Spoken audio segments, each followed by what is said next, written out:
శివుడు పార్వతికి చెప్పిన భగవద్గీత విశిష్టత. ఒకనాడు పార్వతీదేవి పరమేశ్వరునితో, దేవా, తమ అనుగ్రహమున ఇంతవరకు శ్రీహరి లీలను విను భాగ్యం అబ్బినది.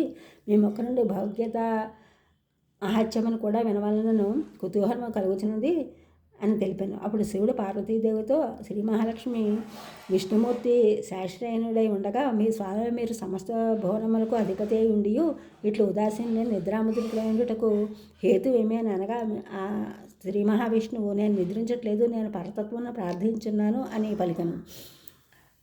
మీరు నువ్వు నిద్రించినట్టుగా భావిస్తున్నావు అనగా, లక్ష్మీదేవి, మీరు సృష్టి స్థితిలై కర్తలై ఉండి మీరు భిన్నమగు పరతత్వమును ప్రార్థించటయు మీరు ఆ పరతత్వము గలవారగుటయు నాకు ఆశ్చర్యముగా ఉన్నది. కనుక ఆ పరతత్వమును గూర్చి తిరుపడిని ప్రార్థించినది.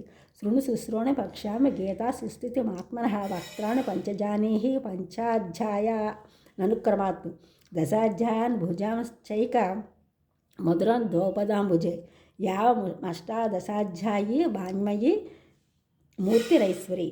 పద్మపురాణం ప్రకారం మొదటి 5 అధ్యాయములు 5 ముఖములుగాను, తరువాత 10 అధ్యాయములు 10 భుజములుగాను, 1 అధ్యాయం ఉదరముగాను, 2 అధ్యాయములు పాదములుగాను, మొత్తము 18 అధ్యాయములను వాగ్రూపముకు ఈశ్వరమూర్తి ఉన్నది. అష్టాదశ అధ్యాత్మక గీత జ్ఞానశక్తి అని సాధనముచే మహాపాతకనాశనము చేయుచున్నది.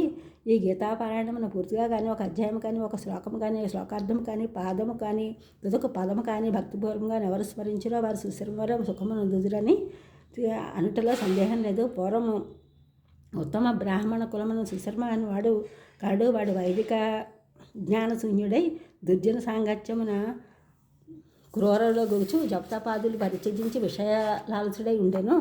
ఒకనొక ఆకులు అమ్ముతూ ముఖ్య వృత్తిగా జీవయాత్ర సాగించుచు మాంసాహారి అయి ఉండెను. ఇట్లు కాలం గడుపుతూ ఒకనొకనాడు సర్పదశుడై మరణించిన. పాపఫలము నరకమును అనుభవించి మరుజన్మను వృషభముగా జన్మించి ఒకనొక కుంటివాడు వాహనంగా చేసుకుని మిగుల భారమును పనులు చేయించుండెను.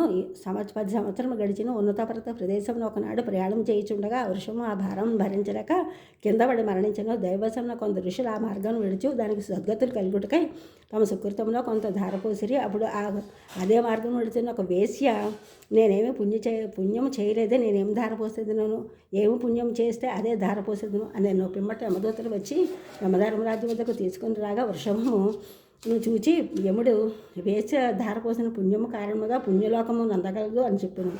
తర్వాత జన్మ మన పూర్వజన్మ జ్ఞానమగు బ్రాహ్మణ కులమని జన్మించను. వేసి చేసిన పుణ్యమేమనగా తన ఇంటిలోని పంజరములోని చిలుక పలికిన భగవద్గీత శ్లోకముని విన్న కారణంగా పుణ్యం పొందను. ఈ ఛానల్ చూసినందుకు కూడా